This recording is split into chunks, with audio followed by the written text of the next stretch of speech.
Vous avez un appareil photo depuis quelque temps, vous êtes bien amusé, mais voilà qu'avec ce confinement pratiquement planétaire, vous êtes un peu pris à la maison et vous aimeriez faire de la photo, mais vous auriez besoin d'un peu plus de matériel.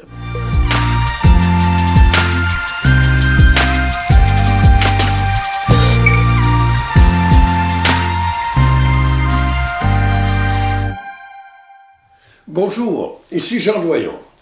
Je vous préviens tout de suite, il s'agit d'une vidéo qui s'adresse aux photographes amateurs, plutôt débutants. Et cette vidéo est produite par un photographe amateur. Donc, il ne s'agit pas ici de monter un studio professionnel avec tous les gadgets inimaginables à des prix hors d'atteinte. Non, il s'agit de monter un studio maison, et ce, à petit prix. Petit studio qu'on fera éventuellement évoluer.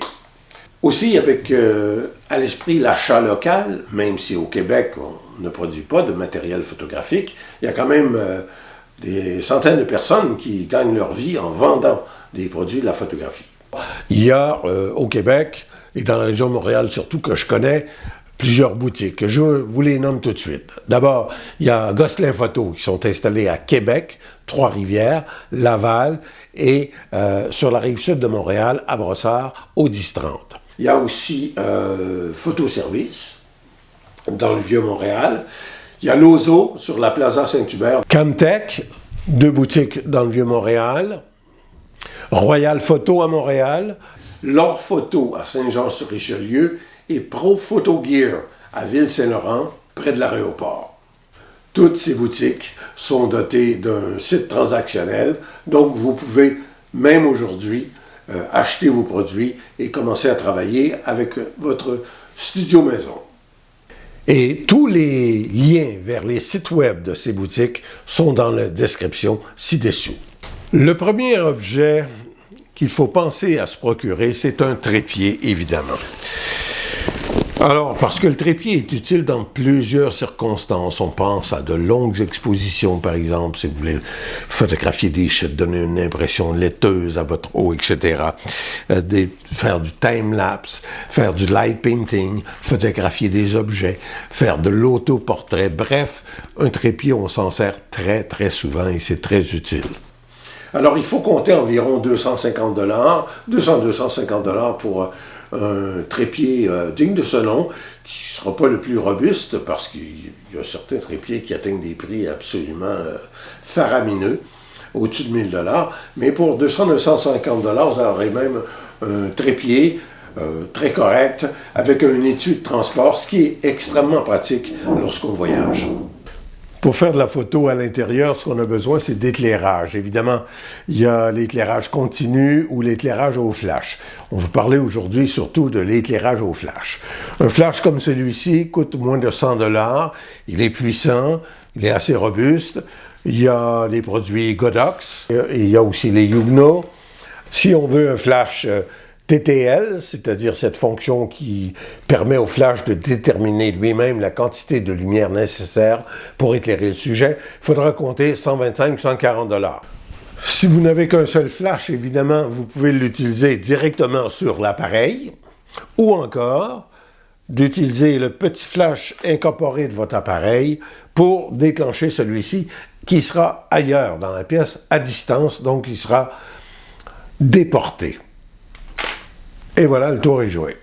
Qui dit flash déporté, dit donc stand d'éclairage ou trépied d'éclairage.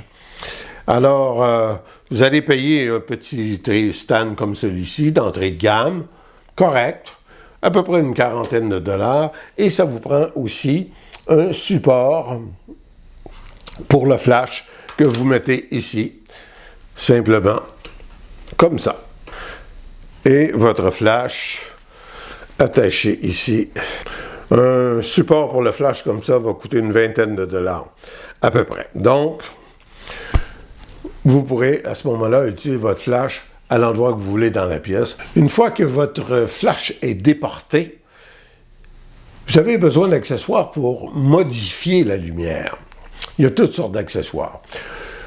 Un des accessoires les plus populaires, c'est le parapluie, évidemment. Et là aussi, il y a une multitude de parapluies. Il y a les plus connus, les transparents blancs. Moi, j'aime pas beaucoup utiliser les transparents blancs. C'est que même si on met notre flash le moins fort possible, il laisse toujours sur le visage, par exemple, si on fait un portrait, des spots brûlés, littéralement. L'éclair du flash est trop puissant. On n'arrive pas à corriger ça, même dans Lightroom. Ce que j'aime surtout, ce sont les parapluies qu'on peut projeter la lumière dans le fond du parapluie et qui revient, cette lumière, sur notre sujet. Un parapluie comme celui-ci.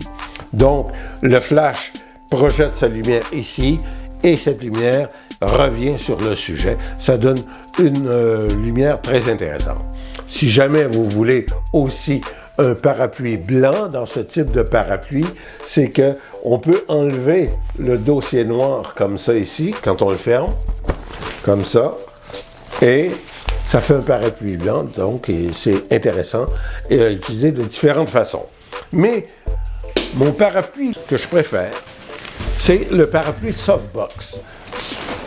Ça, c'est merveilleux. Même principe que le précédent, mais cette fois, en plus, il y a un tissu qui va bloquer un peu de lumière. Ça donne un éclairage très, très doux. Pour du portrait, c'est magnifique. C'est pas très cher, quelque chose comme 40-50 $. Vous aurez un parapluie softbox que vous allez installer sur votre support d'éclairage. La photo en studio, c'est souvent du bricolage. Alors, on a besoin de quelques accessoires, même au tout début, ça en prend quelques-uns. Je pense notamment à des grands cartons mousse noirs et blancs, ça en prend les deux, et blanc et noir. Noir pour bloquer la lumière, faire des fonds, et blanc pour réfléchir la lumière parfois, et faire des foncils. Ça vous prend aussi des serre-mâchoires de toutes dimensions pour tenir des choses. Je vous recommande aussi de vous procurer une lampe de poche. C'est très utile si vous voulez faire du light painting sur des objets, par exemple. Vous avez là ce qu'il vous faut pour commencer à faire de la photo studio chez vous.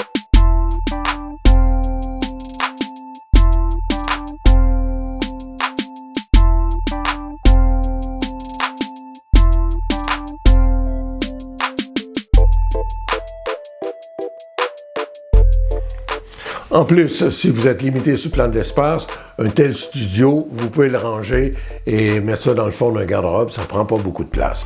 Éventuellement, vous allez désirer avoir un deuxième ou un troisième flash, un système radio pour les déclencher à distance. C'est normal.